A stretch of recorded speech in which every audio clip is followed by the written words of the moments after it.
वालेकुम नाजरीन। पिछली किस्त के इख्तिताम पर आपने देखा कि अहमद सब बच्चों को हौसला दे रहा था और उनसे कह रहा था, फिक्र मत करो, हमें उस्मान साहब बचा लेंगे।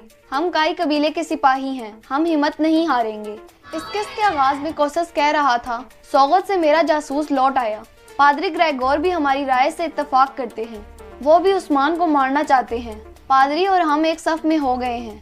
फिर रोगतोस कहता है, तुर्कों के बच्चे मेरे कब्जे में हैं, मैं उन्हें नेक ईसाई बनाऊंगा, उनमें से हर एक कलीसा में तालीम हासिल करेगा। ये सुनकर निकोला और कोसस बहुत खुश होते हैं। फिर निकोला कहता है, तुर्कों के खात्मे के लिए तुर्कों को तरबियत दी जा रही है। मैंने इससे प्यारा जुमला कभी नहीं देखा रोगतोस। मैं और शैतान तुम्हारे सामने झुकते हैं। इसके बाद काई कबीले का मंजर दिखाया जाता है। यहाँ पर उस्मान कह रहा था, जो आंख मेरे कबीले के मुस्तकबिल पर नजर रखे हुए है वो आंख उखाड़ दी जाएगी। जो हमसे हमारे बच्चे छीनने की कोशिश करेगा उस पर हम बारिश की तरह बरसेंगे। दूसरी तरफ गोंचा खातून की हालत बहुत ज्यादा खराब होती जा रही थी। इतने में कुमराल अब्दाल वहां पर पहुंच जाते हैं। बुरहान उनसे कहता है, इसका जिस्म गर्म हो रहा है। कुमराल अब्दाल कहते हैं, इनका जख्म गहरा है। फिर बुरहान पूछता है, क्या ये ठीक हो जाएगी? तो कुमराल अब्दाल कहते हैं, हाँ ये ठीक हो जाएगी। गोंचा खातून एक मजबूत खातून है। फिर वो एक चम्मच में दवा डालकर गोंचा खातून को पिलाने लगते हैं। फिर बाला वहाँ पहुँचती है तो कुमराल अब्दाल बाहर निकल जाते हैं। फिर बाला गोंचा से कहती है, तुम ठीक हो जाओगी। गोंचा कहती है, ऐसा मत कहो बाला, अब ये नहीं होगा। बाला कहती है, हमें बीच राह में ना छोड़ो, तुम इंशाल्लाह ठीक हो जाओगी और हमारे बच्चे एक साथ बड़े होंगे। ये कहकर बाला रोने लगती है। बाहर चिरकुताई और आयगुल वापस कबीले में पहुंच जाते हैं। मरकजी खेमे में जाकर चिरकुताई कहता है, हमें रास्ते में ये जूता मिला है सरदार। जाहिर है कि उन्होंने हमारे लिए ये निशान छोड़ा है। जूता देखकर उस्मान मुस्कुराने लगता है और फिर खड़े होकर कहता है, हम रोगतोस की तरफ जा रहे हैं। चिरकुताई कहता है, जैसे आपका हुक्म हुजूर। ये कहकर वो वहाँ से चला जाता है। बाहर गोकचे बहादुर के पास पहुँच जाती है और कहती है, जब मैं खेमे में दाखिल हुई तो मलन खातून ने अपनी बात रोक क्यों दी?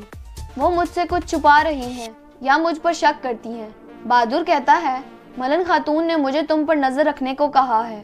ये सुनकर गोकचे कहती है, ये सब तुम्हारी वजह से हुआ है।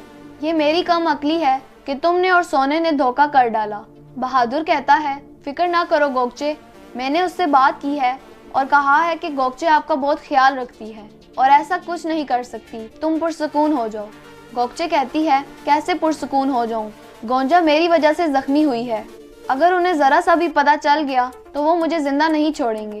तुमने मुझे धोखा दिया।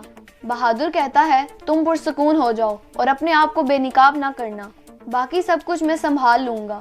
गोकचे कहती है, यकीनन तुम संभाल लोगे और अगर बात मुझ तक पहुंची तो मैं अकेली नहीं जलूंगी बल्कि तुम्हें भी साथ लेकर जाऊंगी। दूसरी तरफ उस्मान और उसके सिपाही बिलेजिक किले की तरफ रवाना हो गए थे।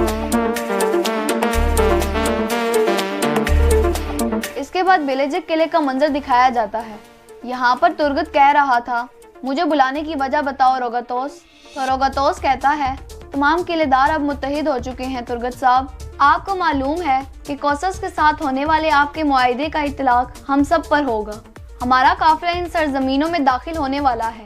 इसमें तमाम किलेदारों का सामान है और हमारे मुआहिदे के मुताबिक काफिले की हिफाजत तुम्हारी जिम्मेदारी है। सामने आने वाला जो भी हो तुम उसकी हिफाजत कर सकते हो। तुर्गत कहता है, वादा हमारे लिए नामोस है रोगतोस, तुम जब भी चाहो काफिला किले में होगा।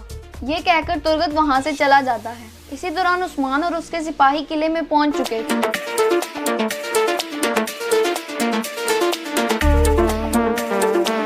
तुर्गत को देखकर उस्मान कहता है, कमांडर के किले में क्या कर रहे हो? तुर्गत कहता है, अपने कबीले के लिए तिजारत कर रहा हूँ। ये कहकर वो यहाँ से चला जाता है। फिर उस्मान भी आगे बढ़ जाता है।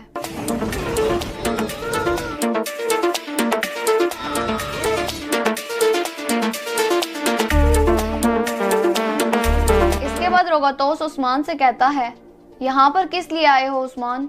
कहीं तुम तुर्गत साहब के साथ हमारी तिजारत रोकने तो नहीं आए? उस्मान कहता है, मैं तुम्हें तुर्क बच्चों को अगवा करने का इंजाम बताने आया हूँ। तुम्हें उन कुत्तों का इंजाम बताने आया हूँ जिन्होंने मेरे कबीले पर हमला किया। अपने खिलाफ उठने वाले हाथ काटना हमारी आदत में से है। अपनी तरफ उठने वाली तलवार तोड़ना हमारी रवायात में से है। पत्थर के किले और किलाबंद सिपाही, इनमें से कोई भी तुम्हें मेरे गजब से नहीं बचा सकेगा। तुम्हारी गर्दनों से अपने लिए सीढ़ी बनाऊंगा। रोगतोस कहता है, अपने साथ कुछ भी होने पर मेरे किले में आकर इस तरह तुम मेरा एहतसाब नहीं कर सकते। बच्चे मेरे पास नहीं हैं। मेरे सिपाहियों के बीच में ध्यान से बोला करो। तुम ये सोचो कि तुम यहाँ से कैसे निकलोगे। उस्मान कहता है, अगर तुम्हारे अंदर इतनी बहादुरी है तो हिम्मत करो, तलवार को म्यान से निकालो। तुर्क तलवारों से ज्यादा ताकतवर हैं। मैं अर्तुगरुल गाजी का बेटा सरदार उस्मान हूँ। लेकिन रोगतोस कुछ भी नहीं बोलता। फिर उस्मान कहता है, तुम्हारे अंदर मुझे कत्ल करने की हिम्मत नहीं है। अब मैं इस किले से निकल रहा हूँ और जो कुछ मैं लेना चाहता था ले लिया। फिर रोगतोस अपने सिपाहियों को पीछे हटने का इशारा करता है।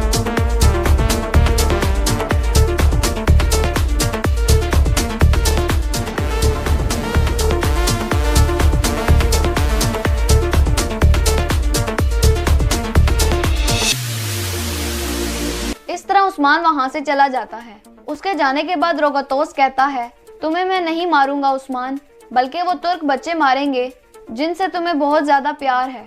जब वो मुकम्मल ईसाई बन जाएंगे तो तुम्हारे सामने आकर खड़े हो जाएंगे। तब देखेंगे कि तुम इस तरह के बड़े बोल कैसे बोलते हो। इसके बाद काई कबीले का मंजर दिखाया जाता है।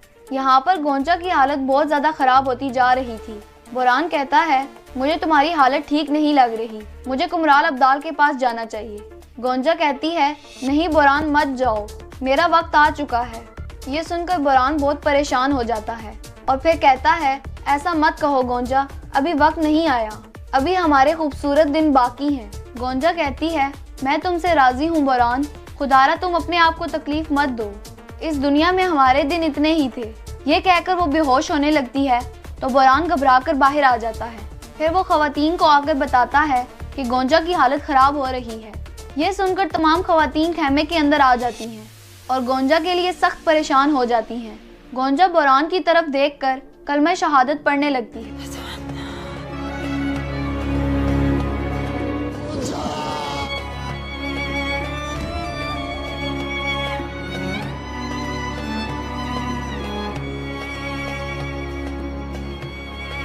इस तरह गोंजा शहीद हो जाती है।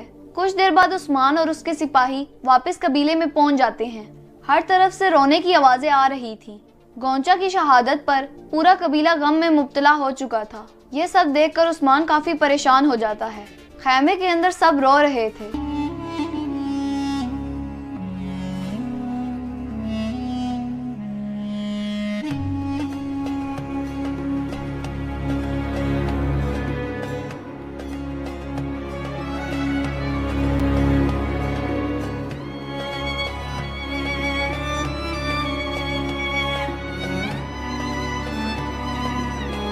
इतने में उस्मान खैमे में दाखिल होता है।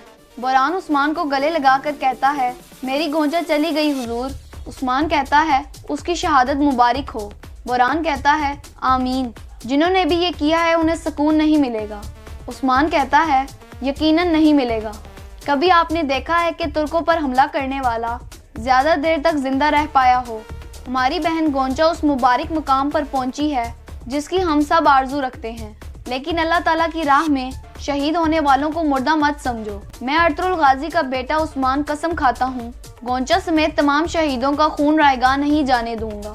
जिस बदजात ने कबीले में घुसकर हमारे सिपाहियों को शहीद किया, हमारे बच्चों को अगवा करने वाला बदजात भी वही है। हम उन्हें ढूंढ लेंगे भाई और मिलकर उनका इंतकाम लेंगे। यहाँ पर इस किस्त का इख्तिताम हो जाता है।